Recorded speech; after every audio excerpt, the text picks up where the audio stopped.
अभिभावक मेला वार्षिक परीक्षा का नतीजा प्रकाशन समारोह का अध्यक्ष जीव, प्रमुख अतिथिज्यू, विशिष्ट अतिथिज्यू, अतिथिगण, शिक्षक, अभिभावक तथा मेरा साथी भाई बहनीहरू सम्पूर्णमा मेरो नमस्कार। आजको यस पावन अवसरमा यस Siddhartha Gautam memorial English boarding स्कुलले आयोजना गरेको यस समारोहमा मलाई आफूले केही शब्दहरू भन्न दिनुभएकोमा मैले यस कार्यक्रमको सञ्चालक र यस विद्यालयलाई हार्दिक धन्यवाद दिन चाहे र तपाईहरू पनि यहाँ उपस्थिति हुनुभएकोमा मैले तपाईहरूलाई हार्दिक धन्यवाद दिन चाहे। आजको मेरो यस भनाइको शीर्षक रहेको छ मेरो देश नेपाल। मेरो देश सानो भए तापनि यहाँको सांस्कृतिक धार्मिक रूपले यो देश धेरै नै समृद्ध छ। यो देश दुई ठुलो देश चीन र भारतको बिचमा रहेको देश हो। मेरो देशमा धेरै सांस्कृतिक सम्पदाहरू पनि रहेका छन्। यो देश विश्वको सर्वोच्च शिखर सगरमाथाको देश भनेर चिनिने देश पनि हो र शान्तिको अग्रदूत गौतम बुद्ध पनि यही देशमा जन्मेको हो।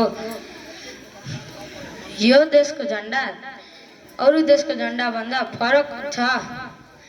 अरू देशको झण्डा आयताकार आकारको हुन्छ भने यो देशको झण्डा त्रिकोणात्मक आकारको पाउन सक्नुहुन्छ।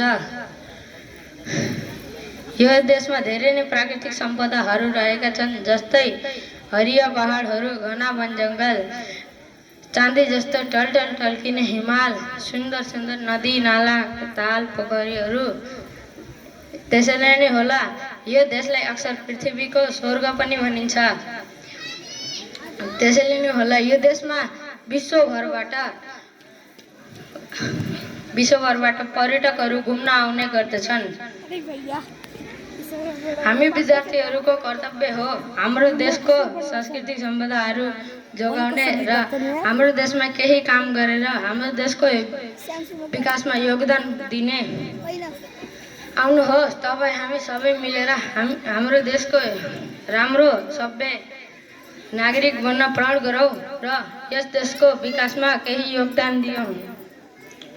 अन्त्यमा म मेरो शिक्षक र मेरो विद्यालयलाई धन्यवाद दिन चाहे जसले मलाई यस मञ्चको अगाडि आफ्ना केही शब्दहरू भन्न दिनुभयो।